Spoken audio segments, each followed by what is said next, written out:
महाकाली नदी बेचिएको नभई फिर्ता ल्याइएको प्रधानमन्त्री ओलीको भनाई। संसद विघटन सम्बन्धी मुद्दाको फैसला 2-3 दिनभित्रै हुन सक्ने सङ्केत। कञ्चनपुरको बेदकोट नगरपालिकामा दैजीछेला औद्योगिक क्षेत्रको प्रधानमन्त्रीद्वारा शिलान्यास। वर्तमान सरकारले सुदूरपश्चिममा ऐतिहासिक काम गरेको दाबी। सभापति शेरबहादुर देउवा र वरिष्ठ नेता रामचन्द्र पौडेल एक ठाउँमा उभिए। संसद पुनर्स्थापना हुने नेपाली कङ्ग्रेसका नेता मिनेन्द्र रिजालको भनाई। 6 महिनाभित्रै चुनाव। प्रधान न्यायाधीश जबरा र प्रधान सेनापति थापाबीच भेटवार्ता। मुद्दा फैसलाका लागि अन्तिम चरणमा पुगेका बेला भएको भेट अर्थपूर्ण। पूर्व सांसद एकनाथ राणा भाट रहेनन्। चितवन मेडिकल कलेजमा उपचारका क्रममा निधन। पूर्व प्रधानमन्त्री डाक्टर बाबुराम भट्टराईले दिल्लीमा चिकित्सकसँग भेटे। भोलि अस्पताल भर्ना हुने। संसद विघटन विरुद्ध नेकपा दाहाल नेपाल समूहका विद्यार्थीद्वारा विरोध प्रदर्शन। नारायण हिटी सङ्ग्रहालय अगाडि प्रधानमन्त्रीको पुतलामाथि जुत्ता प्रहार गरी विरोध। सबै किसिमका पर्यटन गतिविधिलाई निर्बाध रूपमा सुचारू गर्न दिन पर्यटन व्यवसायको माग। पर्यटकलाई 5 दिनको क्वारेन्टिन हटाउनु पर्ने भनाई। संसद विघटन विरुद्ध विवेकशील साझा पार्टीद्वारा फुलमाला सहित प्रदर्शन। संविधानलाई प्रधानमन्त्रीले कुल्चेको आरोप। नेकपा नेत्रविक्रम चन्द समूहका नेता धर्मेन्द्र बास्तोलालाई रिहा गर्न सर्वोच्चको आदेश। अदालतको गेटबाटै पुनः पक्राउ।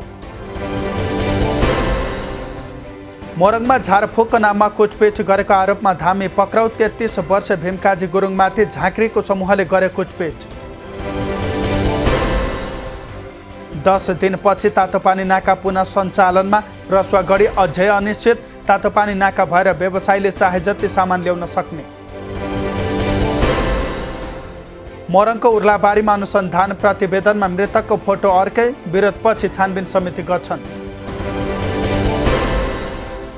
ललितपुरको जाउलाखेल चोकमा ट्राफिकले तान्दा स्कुटरबाट अन्दाजी। 33-34 वर्षीय महिला लडिन्। बसले ठक्कर दिँदा मृत्यु। पछिल्लो 24 घण्टामा 125 सङ्क्रमित थपिए। यो सँगै नेपालमा सङ्क्रमितको सङ्ख्या 2,73,556 पुग्यो। सक्रिय सङ्क्रमितको सङ्ख्या नेपालमा 1,529। पछिल्लो 24 घण्टामा थप 90 जना सङ्क्रमण मुक्त। हालसम्म नेपालमा कोरोनाबाट मृत्यु हुनेको सङ्ख्या 2061। अहिलेसम्म परीक्षण गरिएको सङ्ख्या 21,43,315। 3 महिनामा 40 जना विदेशीलाई नेपालबाट देश निकाला। सबैभन्दा बढी 19 जना चिनिया नागरिक। लमजुङमा दोर्दे 1 को आयोजनाबाट वैशाखदेखि बिजुली उत्पादन हुने। आयोजनाको हालसम्म 90% बढी निर्माण कार्य सम्पन्न। नेपाल दलित मुक्ति सङ्गठनद्वारा संसद विघटन विरुद्ध विरोध र्यालीको आयोजना। संसद विघटनको कदम सर्वोच्च अदालतबाट सचिनुपर्ने नेकपा नेता रघुजी पन्तको भनाई।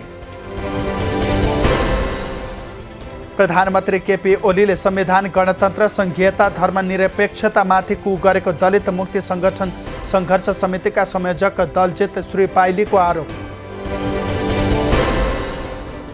मेलम्ची खानेपानीको सुरुङमा पानी पठाउने कार्यको शुभारम्भ। देश विकासमा नयाँ प्रविधिको सफलताको पहिलो उदाहरण भएको खानेपानी मन्त्री मणि थापाको भनाई। महोत्तरीमा बलात्कारका घटनाहरू बढे। चालु आर्थिक वर्षमा 41 वटा बलात्कारसँग सम्बन्धित मुद्दा दर्ता। 30 जना पक्राउ। राष्ट्रिय गौरवको आयोजना मध्य पहाडी लोकमार्ग बागलुङ सदरमुकाम खण्डको काम अघि बढ्यो। 2078 जेठभित्र निर्माण पूरा गर्ने ठेकेदार कम्पनीको भनाई। कोरोना महामारीपछि सुर्खेतको वीरेन्द्रनगर स्थित काँक्रे बिहारमा पर्यटकको चहल पहल बढ्दो। सडकलाई व्यवस्थित गर्न सके पर्यटकको पर्याप्त सम्भावना। सङ्घीय शिक्षा ऐन ल्याउने विषयमा छलफल भइरहेको शिक्षा मन्त्री कृष्ण गोपाल श्रेष्ठको भनाई। शिक्षामा आमूल परिवर्तन गर्न आवश्यक। प्रदेश 2 मा प्राविधिक शिक्षाको नाममा सामाजिक विकास मन्त्रालयद्वारा करोडौँ रकम घोटाला। सार्वजनिक सूचना आह्वान नगरी 64 विद्यालयलाई बाँडेको रकम दुरुपयोग। नेपालमा क्षयरोगकै कारण वर्षेनी 6000 बढी बिरामीको मृत्यु, प्रत्येक दिन 120 रोगीको पहिचान। कैलालीको मध्यवर्ती क्षेत्रको जङ्गलमा पाटे बाघले गतिविधि बढाउन थालेपछि स्थानीय त्रसित, बाघको अध्ययन गर्न 17वटा स्वचालित क्यामेरा जडान। रेल विभागको टोलीद्वारा पूर्व पश्चिम रेलमार्गका निर्माणका लागि बाराको निजगढमा स्थलगत अनुगमन, निजगढ हेटौँडा भरतपुर खण्डको डिपिआर निर्माणको क्रममा विवाद उत्पन्न। गुल्मीमा राष्ट्रिय परिचय पत्रका लागि 1,29,359 को विवरण सङ्कलन, कार्तिक 23 गतेसम्म विवरण सङ्कलन गरियो। देशको 4 सहरमा 5G परीक्षण गर्दै नेपाल टेलिकम, काठमाडौँ, पोखरा, विराटनगर र वीरगञ्जमा 5G परीक्षणका लागि गृह कार्य सुरु।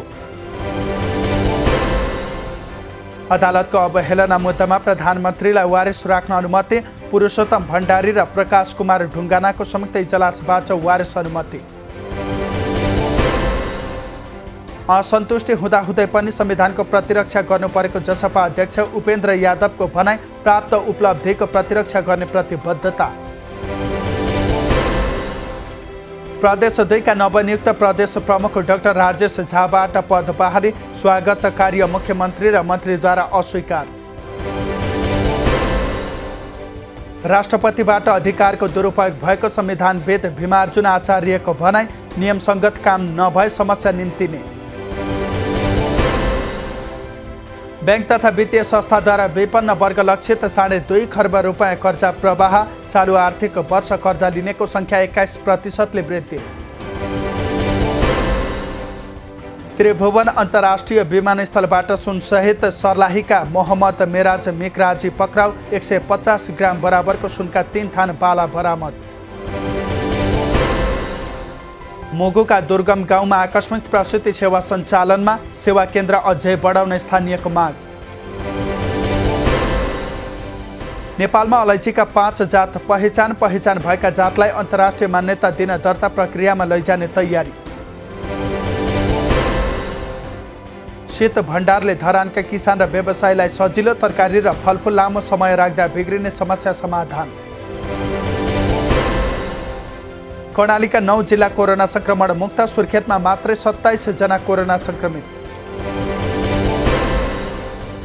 मुस्ताङमा कोरोना खोप लगाउनेको सङ्ख्या 523 पुग्यो, खोप लगाउनेमा 414 पुरुष र 109 जना महिला। कोरोना भाइरसबाट अमेरिकामा करिब 5 लाखको मृत्यु, अहिलेसम्म 6 करोड 10 लाखले कोरोना खोप लगाए। अस्ट्रेलिया र फेसबुक पेजको विवाद कायमै, दुवैले आफ्नो अडान नछाड्ने। लिबियाको राष्ट्रसङ्घ समर्थित सरकारका गृहमन्त्री फाथी बासाघाको हत्या प्रयास, अज्ञात बन्दुकधारीद्वारा गोली प्रहार। नेपाल सुपर लिग गर्ने घोषणा गरेको 2 वर्षपछि लिग गर्ने मिति सार्वजनिक, वैशाख 11 गतेदेखि दशरथ रङ्गशालामा नेपाल सुपर लिग हुने। रारा गोल्ड कप फुटबलको अडियो भिडियोका लागि सहारा क्लब पोखरा र कथा नेपाल बीच सम्झौता, 1 वर्षका लागि सहकार्यको सम्झौता पत्रमा हस्ताक्षर। IME र संयुक्त अरब इमिरेट्स स्थित अल अहलिया एक्सचेन्ज बीच रेमिट्यान्स सेवा विस्तार गर्ने सम्झौता, IME पे वालेटमा रकम प्राप्त गर्न सकिने।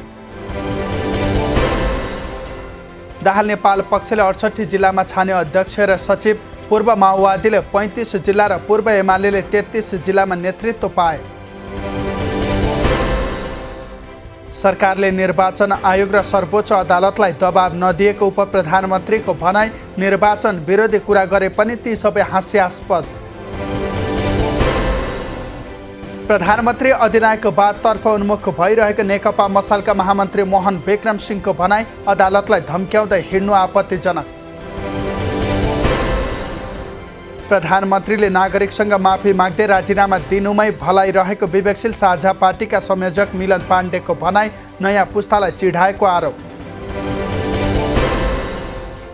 फागुन 23 गतेदेखि 60 वर्ष माथिका सबै नागरिकलाई कोरोना विरुद्धको खोप लगाउने, ज्येष्ठ नागरिकको तथ्याङ्क सङ्कलन गरी पठाउन स्थानीय तहलाई आग्रह। गोर्खाको बारपाकमा घरभित्र 3 जना मृत अवस्थामा फेला, घटनाबारे अनुसन्धान भइरहेको प्रहरीको भनाई। चितवनमा एकजना पुरुषको शव फेला, अन्दाजी 40-42 वर्ष उमेरको मृतक पुरुषको शनाखत तथा मृत्युको कारण खुल्न बाँकी। चन्द नेकपामाथिको प्रतिबन्ध फुकुवा घोषणा गर्ने सरकारको तयारी, मन्त्री परिषद बैठकबाट वार्ता टोली समेत बनाइँदै। हुम्लाको सिमकोट र नामखामा चौरी स्रोत केन्द्र स्थापना हुने, जिल्लामा 1 स्रोत केन्द्र र 5वटा संरचना केन्द्र सञ्चालन गर्ने तयारी। चीनसँगको हिल्सा नाका सञ्चालनमा ल्याउन हुम्लाका पर्यटन तथा होटल व्यवसायीहरूको माग, मानसरोवर कैलाशको सिजन सुरु हुँदै। समयमा लिलामी हुन नसक्दा गौर भन्सार कार्यालयमा करोडौँ रुपैयाँको सवारी साधन कवाडीमा परिणत हुँदै, लिलाम हुन नसक्दा राजस्व समेत प्रभावित। यो वर्षको शैक्षिक सत्र असोजसम्म पुर्याउनु पर्ने शिक्षाविद डाक्टर मनप्रसाद वाग्लेको भनाई, असारबाट नयाँ शैक्षिक सत्र सुरु गर्ने निर्णय गलत। प्रदेश 2 का नवनियुक्त प्रदेश प्रमुख डाक्टर राजेश झा जनकपुरमा, जनतासँग भेटघाट सुरु, जनतासँग नजिक रहेर काम गर्ने भनाई। कैलालीको गोदावरी नगरपालिका 3 मालाखेती निवासी स्वर्गीय पत्रकार जेपी जोशीका परिवारलाई आर्थिक सहयोग, आगामी दिनमा थप सहयोग गर्ने प्रतिबद्धता। बाराको जितपुर सिमरा उपमहानगरपालिका वडा नम्बर 9 मा रहेको आरती सोप एन्ड भेजिटेबल उद्योगमा भीषण आगलागीको कारणबारे अनुसन्धान जारी। माछीधान फलाउने जुम्लाको छुमचौर पर्यटकीय गन्तव्यको सूचीमा, विश्वको सबैभन्दा उच्च स्थानमा काली माछीधान फल्ने। भोजपुरको मुन्धुम पदमार्ग धमाधम निर्माण हुँदै 25 किलोमिटर निर्माण कार्य सम्पन्न, 88 किलोमिटर निर्माण गर्ने योजना। मुगुको छायानाथ रारा नगरपालिकाद्वारा एकल पुरुषलाई भत्ता वितरण, 14वटा ओडाका एकल पुरुषलाई भत्ता दिन सुरु। काभ्रेमा ओली समूहका नेताको गाडी तोडफोड, गोकुल बास्कोटा भन्छन् छापामार शैलीमा आक्रमण भयो। पशुपतिमा सुनको जलहरी निर्माण अन्तिम चरणमा, धमाधम बनाइँदै नाग र बुट्टा, कुल 90 करोड रुपैयाँको सुन किनियो। Asian Paints the kaleidoscope architecture students design प्रतियोगिता 2019-20 को विजेताहरू घोषणा, बिहारका अन्तिम समूहका विद्यार्थीहरू सहभागी। महाशिवरात्रिमा साधु सन्तको स्वागत सत्कारको तयारी, ध्वनि जगाउन 34,800 किलो दाउराको व्यवस्था। जफत गरिएका 63 लाख रुपैयाँ बराबरको मालसामान लिलामी गर्दै सिराहाको ठाडी भन्सार, 7 दिने सिलबन्दी बलपत्र आह्वान। झापाको दमकस्थित नमुना कृषि बजारमा एनएमबीको क्युआर कोड सेवा सुरु, नगद रहित कारोबार प्रवर्धन गर्ने उद्देश्य। कृषि ज्ञान केन्द्र बागलुङमा स्थापना भएसँगै योजना कार्यान्वयन सुरु, 10 कृषि परियोजनाका कृषकलाई 8 करोड अनुदान। बागलुङ गलकोटका किसानले सुरु गरे सामूहिक किवी खेती, 1500 बिरुवा रोप्ने योजना, पहिलो चरणमा 15 रोपनी जमिन व्यवस्थापन। कम्पनीबाट घर जग्गा किनबेच गराउन सरकारले थाल्यो तयारी, दलाली, राजस्व छली लगायतलाई रोक्ने उद्देश्य। बागमती प्रदेश ट्राफिक प्रहरीले गरे घुस खुवाउन खोज्ने 1700 बढी चालकलाई कारबाही, जनशक्ति कम हुँदा ट्राफिक व्यवस्थापनमा समस्या। म्याग्दीमा पर्यटकीय स्थल मालिका धुरी जोड्ने पदमार्ग निर्माण, 1272 मिटर पदमार्ग निर्माण सम्पन्न। डडेलधुरामा 2 कक्षामा पढ्ने छात्रालाई बलात्कार गरेको आरोपमा एकजना पक्राउ पर्नेमा भुवनेश्वरी माध्यमिक विद्यालयका 47 वर्षीय शिक्षक। अध्यक्षले हटाएकी उपाध्यक्षलाई अदालतले गरिदियो पुनर्बहाली, उच्च अदालत पाटन हेटौँडा इजलासको आदेशमा मनिला विष्टको पुनर्बहाली भयो। हुम्लामा प्रहरीद्वारा आफै चौकी भवन बनाउन सुरु, 15 जना प्रहरी उक्त भवन बनाउने कार्यमा खटिए। बाँके प्रहरीद्वारा चितुवाको छाला सहित 3 जना पक्राउ, 2 थान चितुवाको छाला पनि बरामद। नुवाकोटमा भूमि समस्या समाधान आयोग स्थापनासँगै अघि बढ्यो काम, लक्ष्य र उद्देश्य अनुसार जिम्मेवारी पूरा गर्ने प्रतिबद्धता। रूपन्देहीको भैरहवामा रहेको विशेष आर्थिक क्षेत्र सेजमा 3वटा मात्रै उद्योग सञ्चालनमा 20वटा प्लट अझै खाली। राष्ट्रिय खाद्य ब्याङ्क स्थापना चाँडै नै आइपिओ निष्कासन गर्ने तयारी 250 जना युवाहरू आबद्ध। अनलाइन कारोबार प्रणालीमा करिब 4 लाख लगानीकर्ता, सक्रिय करिब 2 लाख मात्र। कोरोना बिमामा परेका दाबीमध्ये करिब 41,226 ले पाए भुक्तानी। दाबी भुक्तानी सङ्ख्या अझै बढ्ने बिमा कम्पनीको भनाइ।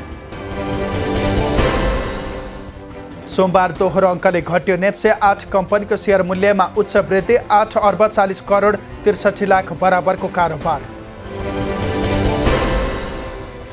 सोमबार सुनको मूल्य स्थिर। छापावाल सुन प्रति तोला 89,000 रुपियाँमा कारोबार। राष्ट्रसङ्घलाई थप 3 महिना परमाणु केन्द्र अनुगमन गर्न दिन इरान सहमत। परमाणु केन्द्रको आकस्मिक निरीक्षणमा भने रोक। भारत चीनले विवादित क्षेत्रबाट सेना फिर्ता गरे। सीमाको अन्य क्षेत्रमा पनि तनाव कम गर्न दुवै देश सहमत। भारतमा फेरि सुरु भयो कोरोनाको लहर। महाराष्ट्रमा सार्वजनिक भेला हुन रोक। नियम पालना नगरे कारबाही गर्ने चेतावनी। उडान लगत्तै इन्जिनमा आगो लागेपछि युनाइटेड एयरलाइन्सका 24 विमान ग्राउन्डेड। एयरलाइन्सलाई बोइङ ट्रिपल जहाज प्रयोगमा रोक। भारतसँग वार्ताका लागि भूमिका खेलिदिन अमेरिकालाई पाकिस्तानको आग्रह। राजनीतिक फाइदाका लागि भारतले आक्रामक नीति लिएको आरोप। अस्ट्रेलियामा खोप अभियान सुरु। पहिलो चरणमा अग्रपङ्क्तिमा खटिने स्वास्थ्यकर्मी र वृद्धलाई खोप। पूर्वी मेक्सिकोको भेराक्रुज राज्यमा सैनिक विमान दुर्घटनाग्रस्त। 6 सैनिक मृत्यु। भारतमा कोभिड-19 सङ्क्रमितको सङ्ख्या 1 करोड 10 लाख नाग्यो। हालसम्म 1 करोड भन्दा बढीले लगाए खोप। साउदी महिला पनि सेनामा भर्ती हुन पाउने। सिपाहीदेखि सर्जेन्टसम्म पदमा भर्ती हुन सक्ने। 21 देखि 40 वर्षको उमेर तोकियो। भायानेटको भयङ्कर अफर। 820 MBPS इन्टरनेटको साथमा भाया टिभी कम्बो प्लान। ग्राहकहरूलाई सस्तोमा उत्कृष्ट इन्टरनेट प्रदान गर्ने उद्देश्य। बिग बोसको 14औं संस्करणको विजेता बनिन् रुबिना दिलेक। 34 लाख भारतीय रुपियाँ पुरस्कार प्राप्त।